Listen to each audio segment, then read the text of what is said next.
سلێمانی بووە بە سەنتەرێکی چڕ بۆ پەیوەندی بازرگانی لە نێوان بازرگانانی ئێران و سلێمانی. بەپێی ئامارەکان قەبارەی بازرگانی ساڵانە لە نێوان کۆماری ئیسلامی ئێران و سنووری پارێزگای سلێمانی 6 ملیۆن دۆلارە. بەڵام بەشێک لە بازرگانانی سلێمانی دەڵێن ناسەقامگیری سیاسی لە هەرێم و عێراق زیانی زۆری هەبووە بۆیان. وەزعی سیاسی دروستە بێ، یەکەم شت کە ئەو زەربەی بەرەکەوێت ناجێگری دروستە بێت بازرگانیە لەبەرەوەی سعری دۆلار لە تمەن فەرقەکە. دووەمیش وەزعەکە ئیستقرار نییە، کە ئیستقرار نەبوو کێشە دروستە بێت لە بینی بازرگانی ئێران و کوردستان کێشە دروستە بێت، یعنی ئەوەستەی ئیشەکان سیستەم. شرکت‌های ما و همچنین کۆمپانیەکانی ئێمە و پیشەسازی پزیشکی ئێمە ئامادەی ئەوەیان هەیە کە بۆ گواستنەوەی تەکنەلۆژیای زانیاری و بەرهەمێنانی کەرەستە پزیشکەکان هاوکاری تەواو هەبێت لە نێوان ئێمە و هەرێمی کوردستان.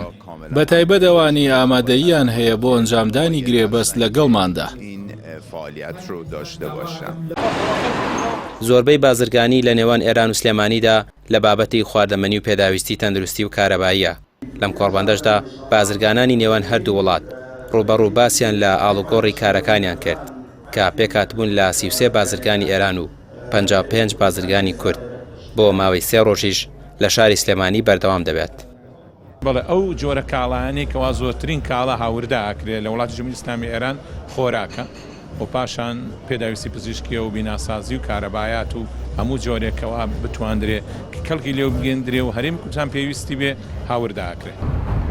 هەرچەندە بوونی جوڵەی بازرگانی لە ڕووی بژانەوەی ئابووری وڵاتەوە گرنگ و پێویستە، بەڵام تا ئێستا لە هەرێمی کوردستان بە هەر هۆکارێک بێت ئەم جوڵە بازرگانیانە نەیتوانیوە کاریگەری پێویستیان لەسەر جوڵەی بازاڕ و بژانەوەی ئابووری هەبێت.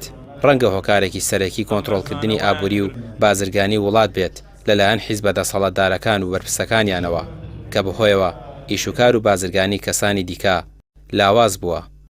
ڕامیار عوسمان، کەناڵی پەیام، سلێمانی.